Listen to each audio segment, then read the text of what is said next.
Sesli Şifa kanalına hoş geldiniz. Bağışıklık sistemimizi güçlendirerek vücudumuzu toksinlerden arındıracak olan bu karışım içinde birçok besin barındırıyor. Hem doğal hem de evimizde bulunan malzemelerle yapılan bu karışımı evinizde sadece 5 dakikada hazırlayabilirsiniz. Öksürük ve soğuk algınlığına birebirdir. İşte soğuk algınlığına, gribe ve öksürüğe iyi gelen mucizevi bitkisel karışım tarifi. Malzemeler: 4 yemek kaşığı keçi boynuzu pekmezi, 1 yemek kaşığı zerdeçal, 1 yemek kaşığı tarçın, taze zencefil rendesi. Hazırlanışı: yaklaşık 5 dakikada hazırlanan ve içinde 4 yemek kaşığı keçi boynuzu pekmezi,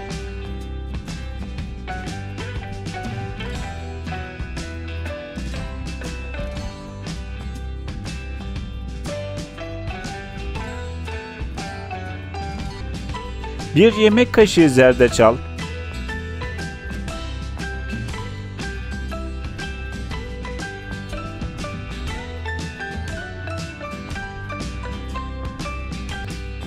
1 yemek kaşığı tarçın,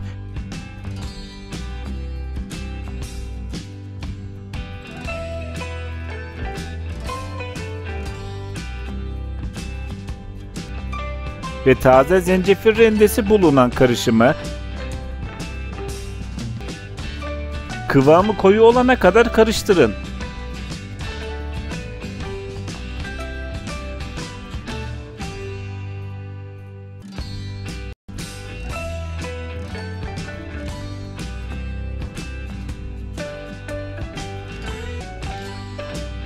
Kıvam koyu olduktan sonra bir kavanoza koyup buzdolabında bir hafta saklayabilirsiniz.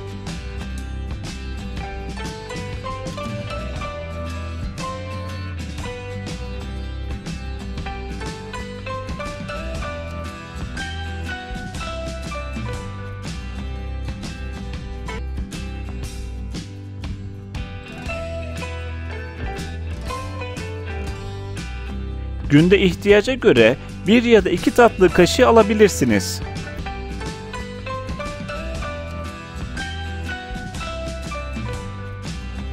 Bitkisel karışımı bu kadar değerli yapan ve etkisini hemen gösteren malzemelerin faydaları nelerdir? Keçi boynuzu pekmezi. Keçi boynuzu pekmezinin bağışıklığı güçlendirip akciğerleri temizleme özelliği vardır. Aynı zamanda iyi bir antiseptiktir. İltihap söktürücü özelliği vardır. Keçi boynuzu pekmezi eklem ağrılarına da iyi gelir. Astım, bronşit, soğuk algınlığı gibi hastalıklara karşı koruyucu özelliği vardır. Zerdeçal. Zerdeçal vücut direncini artırır. Soğuk algınlığına ve öksürüğe iyi gelir. Sindirim sisteminde etkilidir. Solunum yollarını açıcı özelliği vardır. Bağırsakların çalışmasına yardımcı olur. Kusmalara karşı da iyidir. Mide ülseri ve gastrite iyi gelir. Ayrıca iyi bir antioksidandır. Tarçın. Tarçın iyi bir kalsiyum kaynağıdır. Kemik sağlığını geliştirmede ve korumada tarçın çok önemlidir.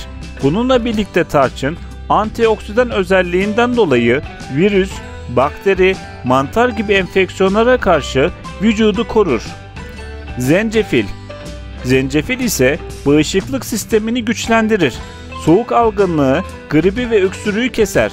Solunum yollarını açar. Kas ağrılarını hafifletir. Mide bulantısı ve bağırsak hastalıkları için çok faydalıdır. Sindirimi hızlandırır. İzlediğiniz için teşekkür ederiz. Kanalımıza abone olmayı ve videomuzu beğenmeyi unutmayın. Sesli Şifada kalın.